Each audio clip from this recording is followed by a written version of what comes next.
Why Sonali best? Why Sonali is the best company for savings? Savings হচ্ছে একটা অত্যন্ত গুরুত্বপূর্ণ একটা পার্ট, কিন্তু অনেক সময় দেখা যায় যে আমরা যা উপার্জন করি পুরো টাকাটাই খরচ করে ফেলি, আমরা সঞ্চয় করি না। অথচ সঞ্চয় করা অত্যন্ত গুরুত্বপূর্ণ। এই সঞ্চয় করার যে ফিনান্সিয়াল ইনস্টিটিউটগুলি আছে, যেমন bank, leasing company, post office, life insurance, এর মধ্যে লাইফ ইন্স্যুরেন্স কোম্পানি হচ্ছে 35টা। এই 35টা লাইফ ইন্স্যুরেন্স কোম্পানির মধ্যে 34টা কোম্পানির system, service, management, commitment and claim settlement. আর সোনালী লাইফের সার্ভিস, তার সিস্টেম, তার ম্যানেজমেন্ট, তার ক্লেম সেটেলমেন্ট হচ্ছে একটু ব্যতিক্রম। সোনালী লাইফের টোটাল কার্যক্রমটা হচ্ছে আইটি বেসড। ইআরপি সফটওয়্যারের মাধ্যমে সারা পৃথিবীতে বাংলাদেশি বংশোদ্ভূত যে কোনো ব্যক্তি তার সেভিংস এর প্ল্যানিং সোনালীর সাথে করতে পারে। তার সেভিংস এর প্ল্যানিং এর সকল ইনফরমেশন 22 সেকেন্ডে সে দেখতে পারে। That is you can access your policy account round the clock anywhere in the world. পৃথিবীর যে কোনো জায়গা থেকে আপনি কি সেভিংস করছেন, কত টাকা সেভিংস করছেন, কত টাকা জমা দিচ্ছেন, এটা আপনি ওপেন দেখতে পারতেছেন, যেটা বাংলাদেশের অন্য কোনো ইন্স্যুরেন্স কোম্পানি এখনো পর্যন্ত গ্রাহকের প্রফিটের বিষয়টা ওপেন দেখায় না। কেন সোনালী ব্যতিক্রম? প্রত্যেকটা গ্রাহকের প্রিমিয়াম পেমেন্ট সিস্টেমটা হচ্ছে গ্রাহক নিজেই পেমেন্ট নিজের করতে হয়। সোনালী লাইফের মধ্যে কোনো গ্রাহকের পেমেন্ট এজেন্ট হাত দিয়ে ধরে এনে টাকা জমা দিবে এই সিস্টেম কোম্পানি রাখে নাই। যার যার পেমেন্ট শেষে জমা দিতে হয়। But how? Through bKash, Rocket, mCash, uCash, Nagad. Mobile banking এর এই অপশনগুলির মাধ্যমে জমা দিতে পারে। নাম্বার 1 অপশন, কোম্পানির ক্যাশ কাউন্টারে এসে জমা দিতে পারে। Number 2 option. নাম্বার 3 হচ্ছে ইএফটি এর মাধ্যমে জমা দিতে পারে। নাম্বার 4 হচ্ছে 17টা ব্যাংকের সাথে সোনালী লাইফের অ্যাকাউন্টের ট্রানজাকশন হয়। ওই 17টা অ্যাকাউন্টের যে কোনো অ্যাকাউন্টে সেই পেমেন্টটা জমা দিতে পারে। কিন্তু সোনালী লাইফের কোনো এজেন্টের কাছে পেমেন্ট জমা দেওয়া যায় না। কোম্পানি কমপ্লিটলি ব্যতিক্রম। কিভাবে ব্যতিক্রম? আপনার visa card, debit card, credit কার্ডের মাধ্যমে আপনি আপনার পেমেন্টটা দিতে পারবেন, কিন্তু আপনার পেমেন্ট আমাকে দিতে পারবেন না। অনলাইন ব্যাংকিং সিস্টেমে আপনি আপনার পেমেন্টটা দিতে পারবেন, কিন্তু আপনার পেমেন্ট আপনি আমাকে দিতে পারবেন না। আমার দায়িত্ব হচ্ছে আপনাকে টোটাল প্রোডাক্টটা বোঝানো আর সোনালী কেন বেস্ট এটা বোঝানো। আপনার টাকা নেওয়ার দায়িত্বটা কিন্তু আমার না। নেক্সট অপশন হচ্ছে প্রত্যেকটা ব্যক্তির সেভিংস এর এগেইনস্টে সে কত টাকা প্রফিট পাচ্ছে, প্রত্যেকটা বিষয় এইটা গ্রাহক প্রত্যেকটা ব্যক্তির সেভিংস এর পরে তার সেভিংস এর মেয়াদ শেষ হওয়া 2 মাস পূর্বে, প্রত্যেকটা ব্যক্তির সেভিংস এর মেয়াদ শেষ হওয়ার 2 মাস পূর্বে কোম্পানি তাকে চেক দিয়ে দেয়। সেভিংস এর মেয়াদ শেষ হওয়ার 2 মাস পূর্বে গ্রাহক চেক পেয়ে যায়। Due date in case of any uncertain event, আল্লাহ মাফ করুক, যদি কোনো কারণে গ্রাহক পলিসি পিরিয়ডের ভিতরে লাইফ লস করে, সেক্ষেত্রে নমিনি 7 ওয়ার্কিং ডেজ এর মধ্যে পেমেন্টটা পায়। 7 ওয়ার্কিং ডেজ মানে 7 ওয়ার্কিং ডেজ, 7 দিন মানে 7 দিন, 7 দিন মানে কিন্তু 8 দিন না, নট এডিশনাল 1 ডেজ। 7 দিন মানে 7 দিন। 7 ওয়ার্কিং ডেজ এর মধ্যে কোম্পানি এই পেমেন্টটা আপনার তার নমিনিকে করে থাকে। এই হচ্ছে একজন গ্রাহকের অ্যাডভান্টেজ। একজন গ্রাহক সোনালী থেকে এইভাবে সার্ভিসটা পায়, যেভাবে সোনালীর এই সার্ভিসটা আমি আপনাদের সাথে শেয়ার করলাম। চলেন আমি এগেইন আবার আলোচনা করি। দেখেন, প্রত্যেকটা মানুষের সেভিংস করা উচিত। সেভিংস হচ্ছে অত্যন্ত গুরুত্বপূর্ণ একটা পার্ট, কিন্তু অনেক সময় দেখা যায় যে আমরা সেভিংস এর পুরো টাকাটাই খরচ করে ফেলি। আর সেভিংস এর যে ফিনান্সিয়াল ইনস্টিটিউটগুলি আছে, life bank, leasing company, post office এবং লাইফ ইন্স্যুরেন্স কোম্পানি, এর মধ্যে বাংলাদেশের টোটাল 35টা লাইফ ইন্স্যুরেন্স কোম্পানি কাজ করে। এই 35টা কোম্পানির মধ্যে 34টা কোম্পানির সিস্টেম, তাদের সার্ভিস, ম্যানেজমেন্ট, কমিটমেন্ট এবং ক্লেম সেটেলমেন্ট। আর সোনালী লাইফের সিস্টেম, তার সার্ভিস, তার ম্যানেজমেন্ট, তার ক্লেম সেটেলমেন্ট হচ্ছে একটু ব্যতিক্রম। সোনালী লাইফের টোটাল কার্যক্রমটা হচ্ছে IT based.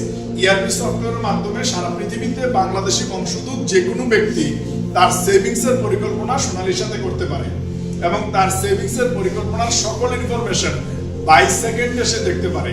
That is you can access your policy account round the clock anywhere in the world. আপনি সেকেন্ডের মধ্যে আপনি আপনার পলিসির সকল ইনফরমেশন আপনি দেখতে পারতেছেন। সবচেয়ে গুরুত্বপূর্ণ হচ্ছে আপনি যে সেভিংস করলেন, কত টাকা সেভিংস করলেন, কত টাকা জমা দিচ্ছেন, কাকে নমিনি দিচ্ছেন, ইভেন দ্যাট কত টাকা আপনি প্রফিট পাচ্ছেন, অল এভরিথিং মেসেজ অ্যাভেলেবল দেয়ার। সেখানে আপনি এই সমস্ত মেসেজগুলি দেখতে পারতেছেন। নেক্সট অ্যাডভান্টেজ হচ্ছে যার যার প্রিমিয়াম তাকেই জমা দিতে হয়। But how? Through bKash, Rocket, mCash, uCash, Nagad. Mobile banking এর যে অপশনগুলি আছে এই অপশনগুলির মাধ্যমে আপনি পেমেন্টটা জমা দিতে পারবেন, অথবা 17টা ব্যাংকের সাথে কোম্পানি লেনদেন হয়, ওই 17টা অ্যাকাউন্টের যে কোনো অ্যাকাউন্টে আপনি আপনার এই পেমেন্টটা জমা দিতে পারবেন। What is life insurance? জীবন এবং সম্পদের ভবিষ্যৎ আর্থিক নিরাপত্তা নিশ্চিত করবে বীমা গ্রাহক ও বীমা কর্মীর বীমাকারী কোম্পানির মধ্যে সম্পাদিত দ্বিপাক্ষিক চুক্তি হচ্ছে বীমা। এই দ্বিপাক্ষিক চুক্তির মাধ্যমে বীমা কোম্পানি নির্ধারিত প্রিমিয়ামের বিনিময়ে বীমা গ্রাহককে চুক্তিতে উল্লিখিত সকল প্রকার ঝুঁকির সম্পূর্ণ বা আংশিক ক্ষতিপূরণের নিশ্চয়তা প্রদান করে থাকে। মানুষ জন্মের পর থেকে বিভিন্ন প্রতিকূল পরিবেশে জীবন নির্বাহ করে, তার মধ্যে বড় প্রতিকূলতা হলো অনাকাঙ্ক্ষিত মৃত্যু ও সম্পদের ঝুঁকি। উক্ত ঝুঁকি মোকাবেলায় ভবিষ্যৎ আর্থিক নিরাপত্তা ও ক্ষতিপূরণের জন্য বীমা প্রয়োজন। Future of the insurance industry দেখেন, বাধ্যতামূলক করা হচ্ছে কি? শিক্ষা বীমা। বাধ্যতামূলক করা হচ্ছে শিক্ষা বীমা, বাধ্যতামূলক করা হচ্ছে পেনশন বীমা, বাধ্যতামূলক করা হচ্ছে আপনার পেনশন বীমা। বীমা ছাড়া কোনো শ্রমিক বিদেশে যেতে পারবে না। শিল্প কারখানার শ্রমিকদের বাধ্যতামূলক বীমা করতে হবে। বাংলাদেশ ব্যাংকের নির্দেশনা মোতাবেক গ্রাহকের সকল ধরনের আমানত ডিপোজিট বীমাকৃত। সংসদে জীবন বীমার জন্য 300 কোটি টাকা, সাধারণ বীমার জন্য 500 কোটি টাকা বিল পাস। বীমা পণ্য বিপণন কার্যক্রম পরিচালনার জন্য বাংলাদেশ ব্যাংকের কাছে আবেদন করেছে 9টি ব্যাংক। প্রিমিয়াম লেনদেন হবে ই-রিসিটের মাধ্যমে। বীমা শিল্পের উন্নয়ন কিভাবে আসলে 2010 সালে বীমা আইন প্রণয়ন করা হয়। কত সালে? 2010 সালে। 2010 সালে বীমা উন্নয়ন ও নিয়ন্ত্রণ কর্তৃপক্ষ গঠন করা হয়। তারপরে আপনি দেখেন এখানে 1 মার্চকে বীমা দিবস ঘোষণা করা হয়। গেজেট প্রণিধান মালা, বীমা এজেন্ট নিয়োগ ও নিবন্ধন লাইসেন্স, এগুলি গভর্নমেন্টের যে নীতিমালার যে আইনের যে ফাংশন, এগুলি কোন কোন সালে কিভাবে হয়েছে এই রেকর্ডটা আমাদের জানা থাকতে হবে। দেন হচ্ছে আপনার বাধ্যতামূলক হচ্ছে শিক্ষা বীমা। কি বীমা বাধ্যতামূলক হচ্ছে? শিক্ষা বীমা বাধ্যতামূলক হচ্ছে। এটা কার মেসেজ? এটা কার মেসেজ? গভর্নমেন্টের মেসেজ। পেনশন বীমা বাধ্যতামূলক হচ্ছে। এটা কার মেসেজ? সরকারের মেসেজ। আপনি এই দুইটা পলিসি সেট করে তো কোটিপতি হবেন। বাজেট আলোচনায় অর্থমন্ত্রী কি বলছে? বীমার আওতায় আসছে সাধারণ জনগণ। এই মেসেজটা আমরা শুনি। সন্তানের জন্য শিক্ষা বীমা করতে অভিভাবকদের প্রতি পরামর্শ দিয়েছেন প্রধানমন্ত্রী শেখ হাসিনা। তবে একটা সন্তান জন্ম হওয়ার সাথে সাথে যদি একটা এই ধরনের একটা ব্যবস্থা করা যায়, একটা বীমা বাবা মা করে রাখলে, শিক্ষা বীমা আগে সেই ছেলে মেয়ে যখন বড় হবে হয়তো প্রাথমিকভাবে বা মাধ্যমিকে অতটা লাগবে না, কিন্তু উচ্চশিক্ষার ক্ষেত্রে তার লাগবে। বীমা খাতকে শক্তিশালী করতে বিভিন্ন পরামর্শ দেন প্রধানমন্ত্রী। এই শিল্পের উন্নয়নে প্রচার বাড়াতে সকলের প্রতি আহ্বান জানান তিনি। আপনি দেখবেন সার্কাস পয়েন্টে যে একটা স্ট্যান্ড থেকে আরেকটা স্ট্যান্ডে যখন যায় তখন এই যে ফ্রি হ্যান্ডে মুভ করার একটাই কারণ, সেটা হচ্ছে তাদের নিচে সেফটি সিকিউরিটি নেট দেওয়া থাকে। যদি কোনো কারণে স্ট্যান্ড থেকে পড়ে যায়, স্লিপ কাটে, তখন সে কোথায় পড়বে? কোথায় পড়বে? জালে পড়বে। মানে সে এইটা শিওর যে সে পেইন পাবে না, ব্যথা পাবে না, অথবা সে মারা যাবে না। রাইট? ওই সেফটি সিকিউরিটি নেট হচ্ছে তার কি একটা ভরসা। তখন ওই গ্রুপ প্রধান বলতেছে যে আমাদের এই গোডাউনটা আগুনে পুড়ে গেছে, যেখানে এই সেফটি সিকিউরিটি নেটটা রাখা ছিল এটা পুড়ে গেছে, এখন আপনারা শুটা করতে পারবেন কিনা? তখন সবার একটা বক্তব্য ছিল যে শুটা ক্যান্সেল করে দেন। কি করে দেন? ক্যান্সেল করে দেন। কারণ কি? কারণ হচ্ছে তার সেফটি সিকিউরিটি নেটটা নাই। আপনি একটু চিন্তা করে দেখেন, আমরা কখনো রিক্সায়, কখনো বাসে, কখনো ট্রাকে, কখনো ট্রেনে, কখনো মোটরসাইকেলে, কখনো বিমানে, এক এক সময় আমরা পৃথিবীর এক প্রান্ত থেকে আরেক প্রান্তে ছুটে যাই। রাইট? শুধু আমাদের পরিবারের ভালো লাগার, ভালোবাসার মানুষগুলিকে ভালো রাখার জন্য। আমার ওয়াইফ, ছেলে মেয়ে, মা, বাবা, ভাই, বোন, তাদেরকে ভালো রাখার জন্য।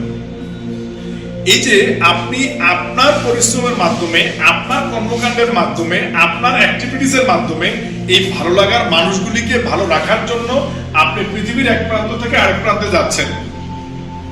আপনি কি একবার চিন্তা করছেন ইন অ্যাবসেন্স অফ ইউ, ঠিক আপনি যেভাবে আপনার পরিবারটাকে চালাচ্ছেন সেম ভাবে পরিবারটা চলবে, সেম ভাবে আপনার ফ্যামিলিটা চলবে? এটা কি আপনি একবার চিন্তা করে দেখেছেন? আপনার অনুপস্থিতিতে সবকিছু ঠিক থাকবে। আমি কি মেসেজটা বুঝাতে পারছি আপনাকে? আপনি জাস্ট এখান থেকে চিন্তা করে খুঁজে বের করেন, যদি আপনার এই ব্যাকআপ প্ল্যান থাকে, আল্লাহ মাফ করুক, আনসার্টেন কোনো ঘটনা ঘটলে আপনার ফ্যামিলি অন্তত পক্ষে তাৎক্ষণিকভাবে ফিনান্সিয়াল ক্রাইসিস হবে না। আমি যদি এক্সাম্পলটা এইভাবে দিই, রুমে এসি চলতেছে না, লাইট চলতেছে না, এখন যদি ইলেকট্রিসিটি চলে যায়, হ্যাঁ, ইলেকট্রিসিটি চলে গেলে রুমটা অফ হয়ে যাবে না, অন্ধকার হয়ে যাবে না? আচ্ছা, অনেক সময় অনেকের বাসার ইলেকট্রিসিটি চলে গেলে রুমটাকে অন্ধকার হয় না, আলোকিত থাকে, কেন? Because of IPS. What is the meaning of IPS? Instant power supply. Meaning হচ্ছে ইলেকট্রিসিটি চলে যাওয়ার সাথে সাথে আইপিএস থেকে ইলেকট্রিসিটি ব্যাকআপ দিচ্ছে, রাইট? ওই ব্যাকআপ দেওয়ার কারণে ওই বাসাটা বা ওই রুমটা অন্ধকার হয় না। কিন্তু আমাদের অনেক বাসা আছে না, যেটা ইলেকট্রিসিটি চলে গেলে অন্ধকার হয়, কারণ হচ্ছে তার আইপিএস এর ব্যাকআপ প্ল্যান নাই। আইপিএস এর ব্যাকআপ প্ল্যান নাই, দিস ইজ দ্য রিজন। ঠিক একইভাবে পরিবারের উপার্জনক্ষম ব্যক্তি যদি অ্যাবসেন্ট হয়ে যায়, যদি তার ফিনান্সিয়াল পাওয়ার সাপ্লাই না থাকে, এফপিএস না থাকে, financial power supply backup plan না থাকে, তখন ওই পরিবারটা তাৎক্ষণিকভাবে অন্ধকারাচ্ছন্ন পরিবেশ তৈরি হয়, ক্রাইসিস তৈরি হয় না ওই সময়টাতে। এই ক্রাইসিস পিরিয়ডটাকে মোকাবিলা করার জন্যই হচ্ছে লাইফ ইন্স্যুরেন্স দরকার। আমি কি মেসেজটা ক্লিয়ার করতে পারছি? হ্যাঁ, এমন হতে পারে যে আপনার কাছে 10 কোটি টাকা 5 কোটি টাকার ব্যাকআপ প্ল্যান আছে, সেটা ভিন্ন ইস্যু, যে হ্যাঁ আপনার হয়তো বা আপনি চিন্তা করেন যে আমার লাইফ ইন্স্যুরেন্স দরকার নাই, it's a different issue. But ওই ব্যাকআপ প্ল্যানটা যদি আপনার না থাকে, তাহলে আপনার ইয়ে করা উচিত কিনা, এই লাইফ ইন্স্যুরেন্স থাকা উচিত কিনা? আর আমি ফিল করি সবচেয়ে বেশি গুরুত্বপূর্ণ হচ্ছে চিলড্রেন এডুকেশন সেভিংস প্ল্যান, শিক্ষা নিরাপত্তা বিকাশ সবচেয়ে বেশি গুরুত্বপূর্ণ। কারণ আপনার জেনারেশন যদি এডুকেটেড না হয়, আপনার বেবি এডুকেটেড না হয়, পৃথিবী কত কঠিন। যার এডুকেশন নাই সে বুঝে।